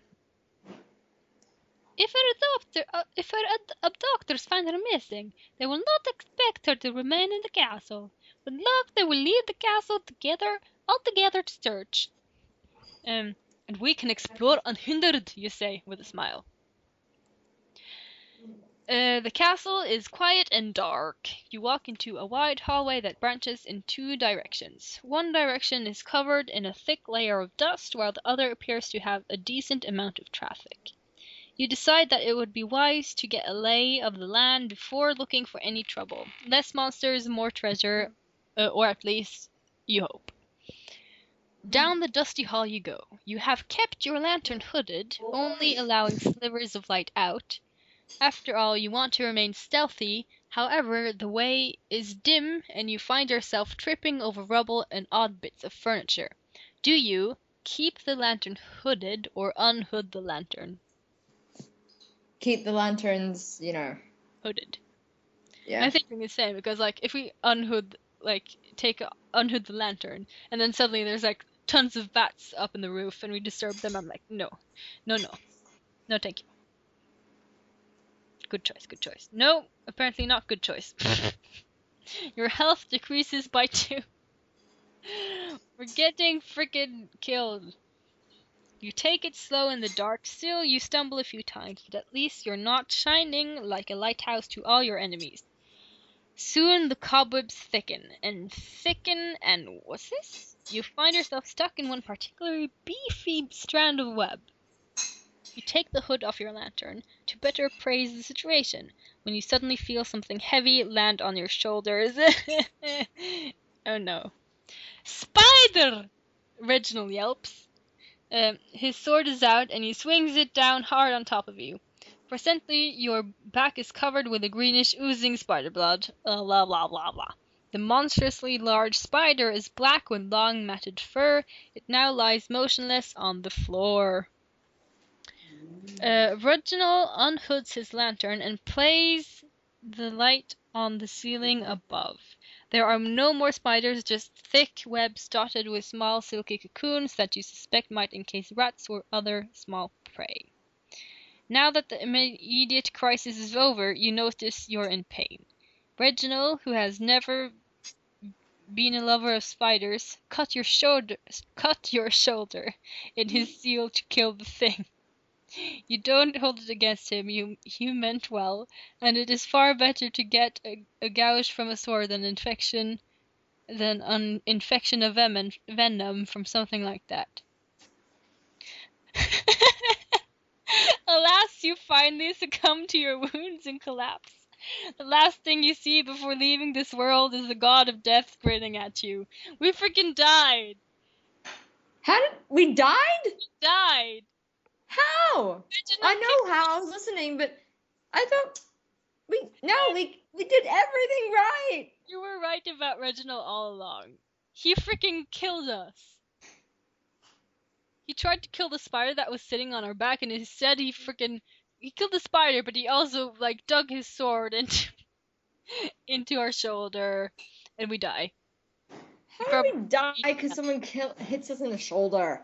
We bled to death. I mean, apparently we don't die when we get a freaking spear in the back, but no, a little cut in the shoulder and we keel over like freaking.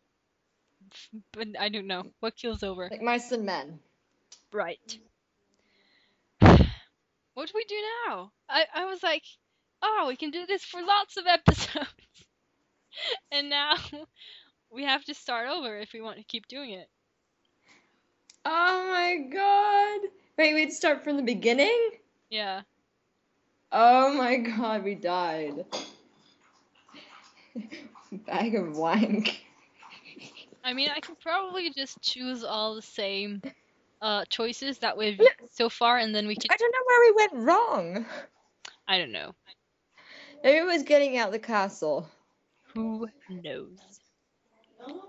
Maybe going to the castle got us killed. Or, anyway, I don't know. Maybe we should have gone. Maybe we should have gone towards that fire that we saw. We saw like a fire at a path, like far away, while we were being chased by goblins. But we went to the ruins instead. Should we go and look at the fire instead and do like a different game? Yeah. Okay. If you'll give me a minute, I'm just gonna play. What's his name again? Sam. Who? The writer. Sam Landstrom. Okay, I'm already done. Shiny Well done. here must investigate is where we are now. Your health decreases by 1, so apparently that's not a great way to go either. So it turns out the fire does belong to goblins. What did you expect? You're in goblin country after all. Anyway, you come up to a clearing with 2 goblins staring hungrily at a rack of mutton sizzling over a fire. Apparently these guys are more keen on guarding their next meal than joining the rest of the hunting party. Before you decide whether to turn back or kill them, one of them spots you and screams out. Reginald shoots this one with his bow while the other runs off. What a cowardly lot they are! You run back to the fork in the road and head toward the castle. We end up going to the castle anyway. On the way... Should we go for the fork in the road? We did go to the fork in the road, and we went towards the fire, but now we're going towards the castle again. Okay.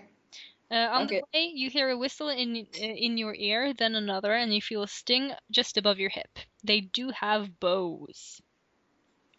The wound isn't bad. It's a small arrow shot by a weakling, no doubt. You pull it out without losing stride. After a minute of stumbling down what is best described as game trail, you see the shadowy house of Castle Iverness in the moonlight ahead. Unfortunately, the battle cries of your pursuers are closer than ever, and when you look back over your shoulder, you see glowing eyes, lidless, green, and bulging out like small onions. Oh, this part I've read before. It's where we either jump the wall spell, or follow Reginald, or turn and blast them. We are never following Reginald again. That little asshole killed us. No, we Jump over the wall. we jumped the wall is what we did last time. We didn't follow Reginald last time. Okay, follow Reginald. Let's see if he spears us again. Okay, let's follow Reginald. Your health decreases by 2. I think we've been playing it. We were playing it pretty good, like up to the castle point where I think our mistake was was instead of just running, trying to talk to a freaking ogre. Do you want me to play back and go up to the point with the ogre? Yeah. Okay, I'll do that. Okay, I'll play exactly what we played. Okay, so we're back at the place where we messed up, I think. So do we open the door, shoot the eye hole, talk to the creature, run? Because right now, since we know that it's an ogre, that's kind of cheating, I guess. But should we just run this time? Let's run. Even though he's fat. He's not that fat, he's more like burly. Scottish guy. Your health Daddy. decreases by 2. So, run, you command as you point to the eastern door. Reginald reaches the door first and yanks it open. Crack, you hear from behind you, blah, blah, blah. So then the ogre comes bursting out. And Reginald is all, oh, it's an ogre, and blah, blah, blah. You lose some health. Arrows and spears fly between, blah, blah, blah. The ogre roars in rage, throwing his rock at the first goblin. The goblin dies. Da-da-da, da-da-da. The ogre is not much of a housekeeper. You motion to Reginald to stop, and you both listen. Faintly, you can hear the far-off sounds of battle from the direction which you came. Can't leave that way, you think. Of course. Do you really want to leave? Anyway, okay, so this is the crying part again. Do we investigate the sound, or do we leave? I mean, we should go get the girl again. And this time just hide her, right? We should go with the girl because it's morally correct to do so. I can't hear you. You broke up. It's morally correct to go and get the crying girl. Yeah, and we're a good wizard, so let's get the girl. We're a good fat wizard. That's us. Okay, so now we should choose hide her and move on, right? Right? Yes? Hello? Did you die? Should we hide her and move on this time? Yeah, let's hide her. That bitch can come with us. Okay, so again we hide her behind some rubble, and we say stay here, and blah blah blah. We can explore unhindered, blah blah blah. Down the dusty hall we go. So now this is the spider part again. Should we unhood the lantern? Because last time there was only one spider. We might see the spider before it attacks us. I don't know. Okay, unhook it because I prefer being in the dark. Okay, let's try. Since you appear to be entering a vacant part of the castle, you expect your light will not attract enemy attention, and so you unhood your lantern and see your way clearly. As you move along, the cobwebs thicken and thicken. Spider Reginald whelps. He points his sword up at the ceiling. There is an enormous hairy spider suspended by a mass of yarn-thick webs. The webs are dotted with small silky cocoons you suspect might encase rats or other small prey. With trembling fingers, Reginald sheaths his sword and unslings his bow. He takes in a big breath as he draws back the string and fires. The spider flails its long legs for a moment and then drops out of the web onto the floor with a thud. The two of you move on, taking extra care to watch the ceiling. Eventually, the two of you make your way to a spiral staircase going up. Having heard that going up is usually safer than going down when in creepy ruins, you decide to take the stairway, which leads into a small tower. Whew. This room is finely furnished and otherwise much nicer kept than any of the rest of the castle you've visited so far. There is a small bed, still made, on one end, an ornate table, and a bookshelf. On the table is an open fairy tale book and a gold-embroidered hand mirror. You pick up the mirror and inspect it. You decide you look pretty good, all things considering. You brush cobwebs from your wavy brown hair. Oh, that's what I said, brown hair. You smile. You're happy to see that your teeth are looking particularly good. Of course, you deserve nice teeth since, unlike most in your home city, you take care of them.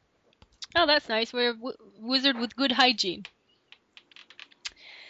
Every morning you wipe your teeth with a cloth dipped into a cleaning concoction consisting of vinegar, salt, a little sand, and a small measure of your own urine.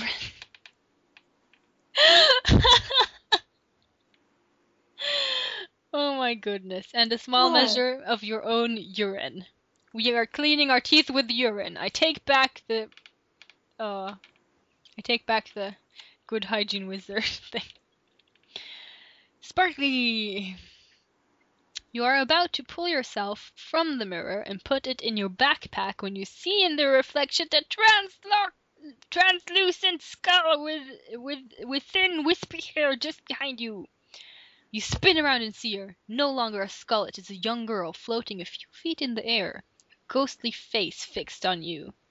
Reginald sees her too, as evidenced by him running out and down the stairway. Now we should have like cool sound effects. Like if I could make my voice echo, that would be cool. I don't think I can do that though.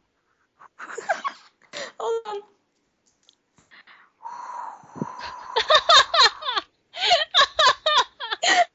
Oh, that's so good. Okay, are you ready? Yeah. How dare you touch what is mine! A ghostly girl shouts. You back up and reflexively put the mirror back on the table. You have heard too. You go like. Oh, God. Going from blowing air to laughing. You have heard tales of powerful ghosts that can suck the life right out of you and wonder if this girl is one of those. What do? Run for the stairs? Cast... Can you stop making that noise? Do you run for the stairs, cast protection from evil spell, or apologize? I think we should apologize because like I think we should apologize. That's polite. That's morally correct. And polite. I mean, sure, she might kill us. Fuck it. Okay, apologize. I apologize, my lady, you say. It is only that this much is such a fine mirror, and I wish to admire it. She glares at you for a moment, and then the hard expression on her translucent face softens. I am the Duchess of Inverness. My father, the Duke, gave me that as a gift. You have heard stories of the Duke Inverness and the mysterious circumstances around the demise of his house. Despite your fear, you feel a pang of sadness for his daughter who now shimmers before you, trapped in this world. And these books, why they look excellent. Stories in here, you stammer. They look like excellent stories. Okay. They look like excellent stories. Read that one to me, the girl commands. Of course, my lady, you answer. Luckily for you, as a wizard, you know how to read.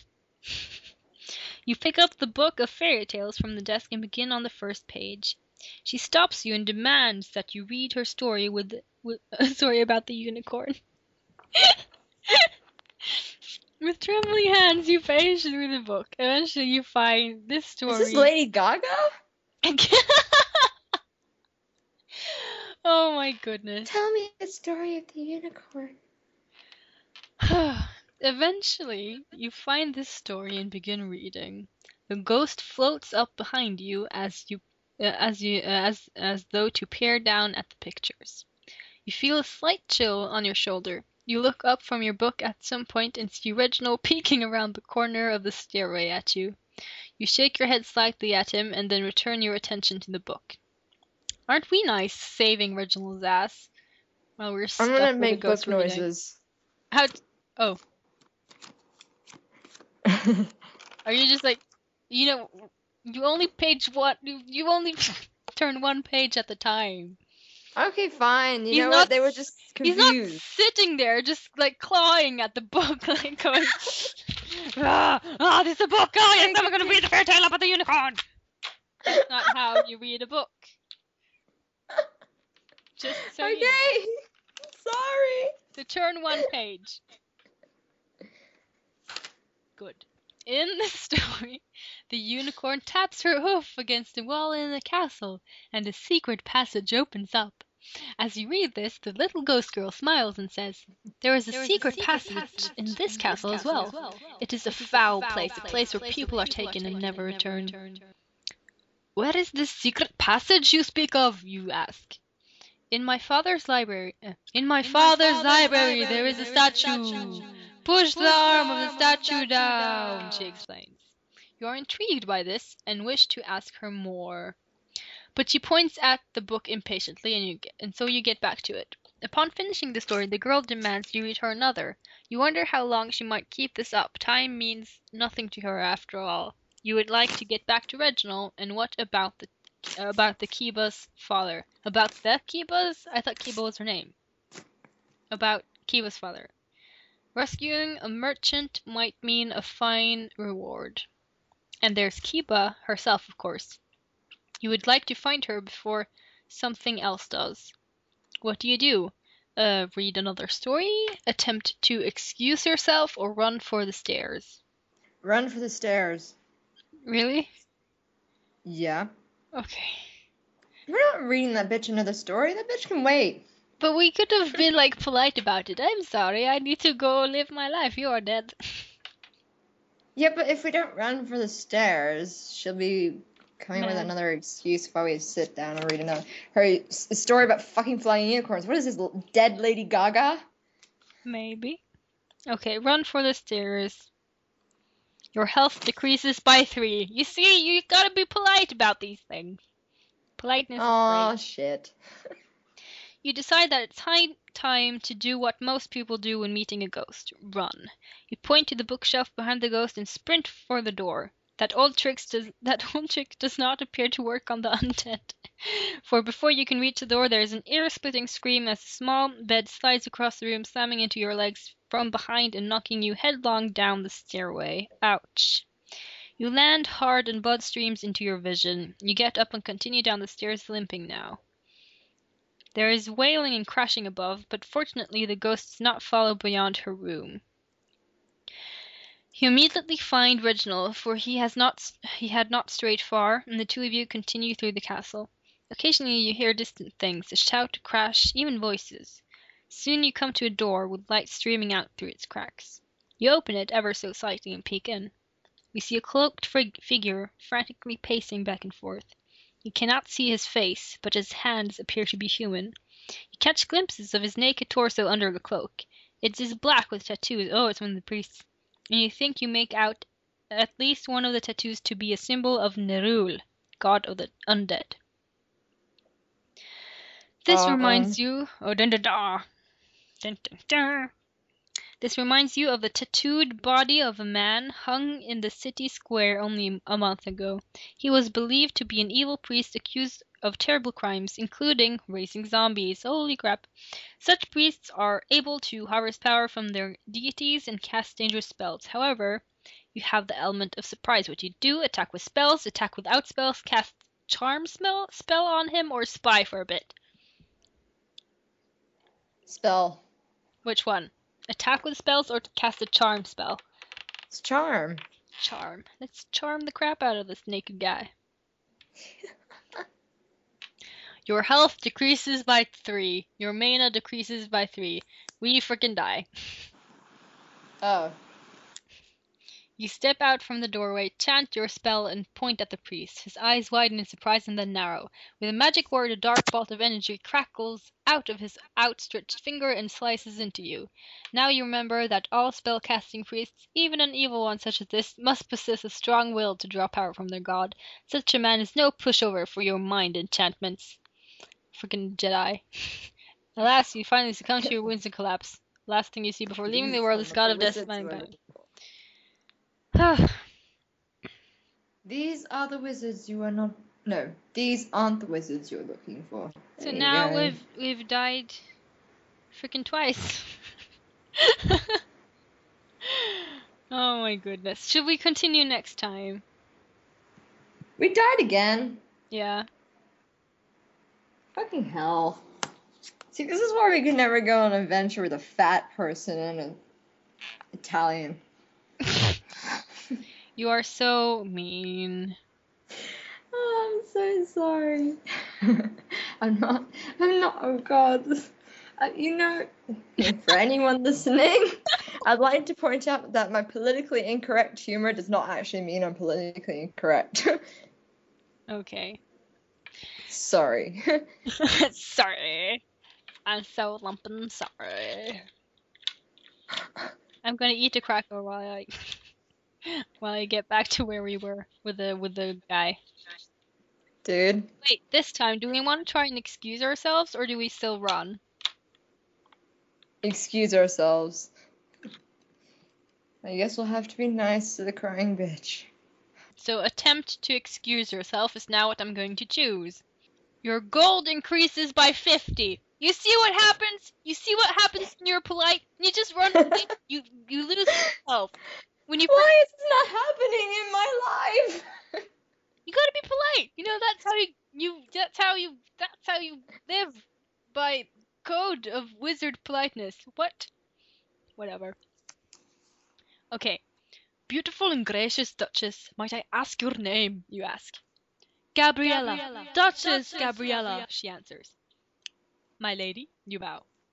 I beg your pardon, but there is a young woman in the castle below who requires my assistance. What the heck is this accent? Nothing. Evil men you spoke of. I expect they threaten her life. A maiden in distress. Why do you dally here then? Off with you! You need no further encouragement. You step lightly toward the door. Wait!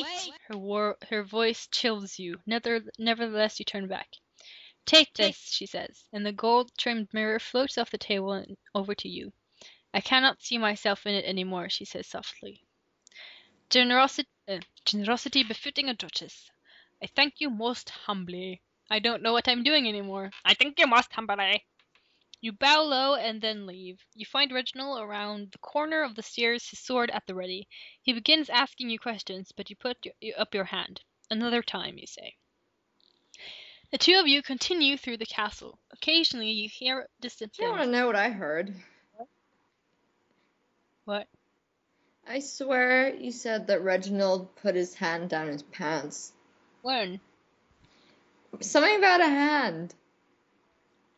But you put up your hand to stop him talking.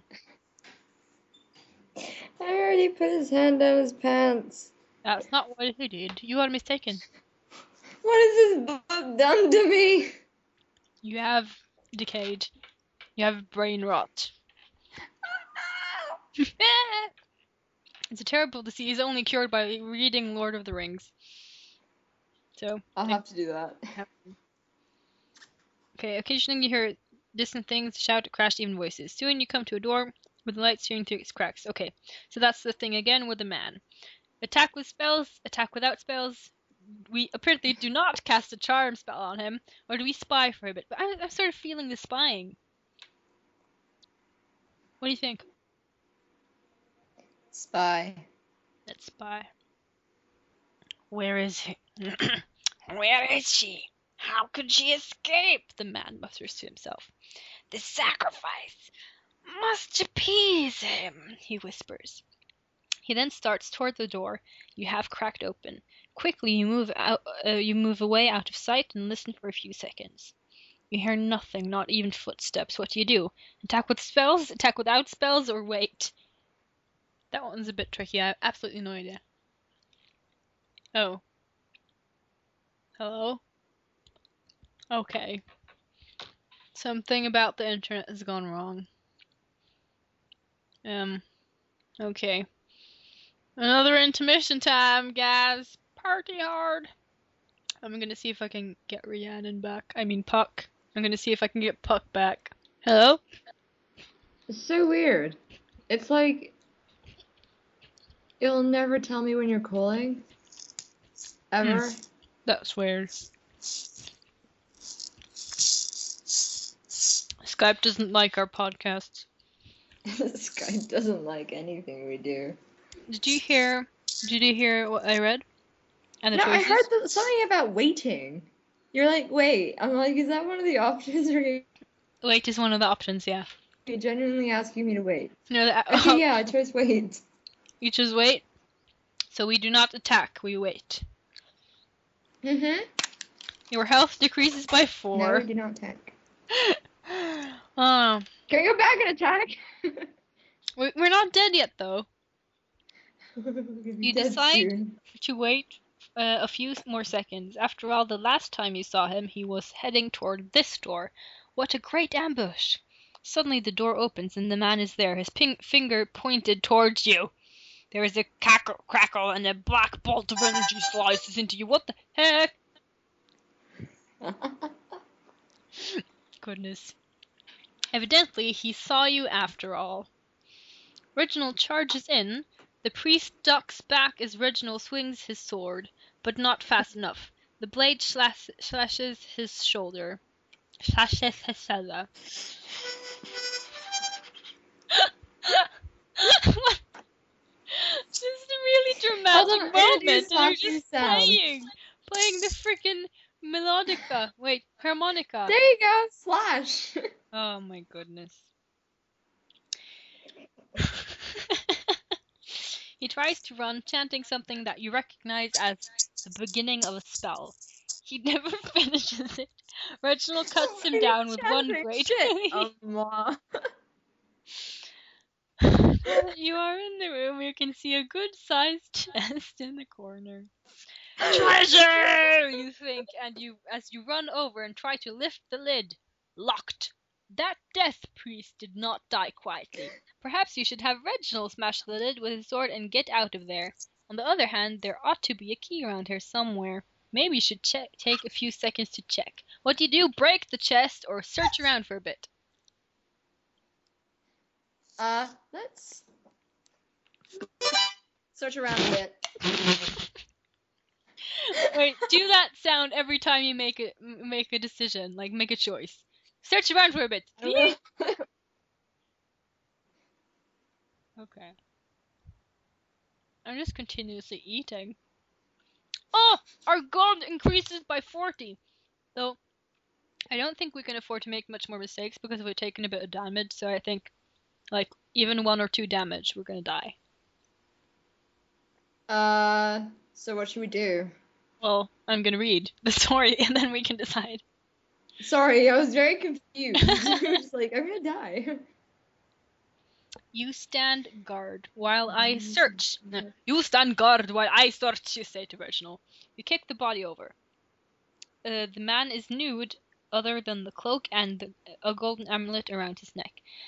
The amulet is an unholy symbol of Nero, the god of the undead, so you were right about him being an evil priest. His corpse is a bloody mess, but you don't have time to act gingerly about it. You rummage through his sticky cloak. Sure enough, you find a key. And the amulet with the unholy symbol is at least coated in gold. You would never keep such an evil thing, but you could have melted it down. Cha-ching! You trot over to the chest, key in hand. The key has the same hue of metal as the lock, and you are optimistic that it will fit. A chill goes down your spine as you hear something off in the distance. Are more coming? Did they hear the priest cry out? You are about to try the key when you remember that treasure chests are often booby traps. What do? Search the chest for booby traps or use the key now? We can't afford much more damage, is what I was saying earlier. We will probably die if we take more damage now. Yeah, I don't think we can. So we have a 50-50% chance of dying right now, I think. I'm guessing, yeah. I mean, you could search the chest, but maybe then the noises catch up with us. But if we use the key now and it's booby-trapped and we lose health, we're probably gonna die. Okay, I think we should. Search the chest. Oh my god, I'm really good at this shit. I feel like a game show, like, bitch. Our gold increases by 80. Your health decreases by 2. So, I'm saying we're probably dead now. You take the time to look over the chest carefully. There are no obvious traps. You carefully insert the key into the lock. It's a fit! You close your eyes as you turn the key. The top of the chest pops open as though on a spring and nothing happens. You exhale in relief. Inside is a bag full of gold pieces, some platinum engraved china, and a small black-bound writing book. There is a low rumble of footsteps. You look up just as 2 priests burst into the room. "Unholy One, give me strength!" one of the priests shouts. With these words, a dark shade appears around his hand and then shoots out, striking Reginald, who flies back against the wall. The other priest grins at you. A dark ray springs from his outstretched finger, striking you in the shoulder. Cold pain spreads through you, and you die.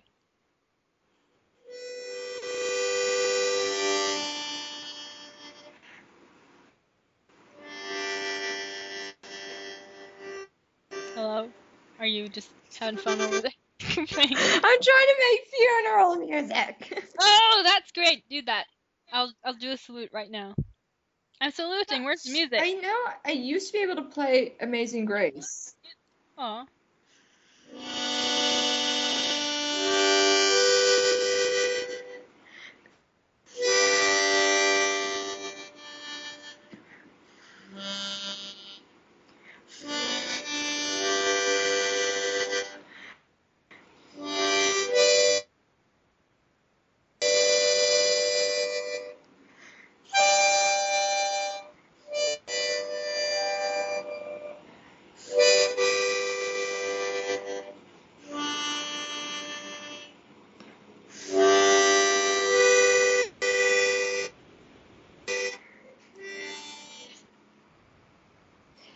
Oh, now I still got my lipstick. There you go, Father. There you go, Father. You can have my lipstick. Oh, mother, Yeah. Jesus bollocks. Okay. Tried to play Amazing Grace, didn't really work. Oops. Still, It was not bad at died. the beginning, and then it sort of went off into not being Amazing Grace. Yeah, I try. It's very difficult to play the Amazing Grace on the clarinet. Sorry, clarinet, harmonica. Jesus Christ, I know what I'm talking about. Harmonica? Is it called a Uh-huh. harmonica? Yes. You cut out. Hello. We should continue the wizard's quest next time. Yeah, since we died now again for the 3rd time now? We died. Gosh, this game is a lot harder than I thought it was. Yeah, we've died. Died. I went chin wagging with my mate today. Mhm. He's like my best friend, seriously. He's the coolest guy. You went talking. Under the fucking sun. And oh dear God. You know, it's fucking weird when you don't see someone for ages, and when you see someone, they're all buff and Yeah. like tall, and Yeah, you're just yeah. like, I swear to God, he used to be shorter than me. Yeah. I don't know, we seem to have covered everything in our 3.5 hours. We got your recipes. My porn. Fat wizard. Porn. Yeah, we're good. Hello. Hello.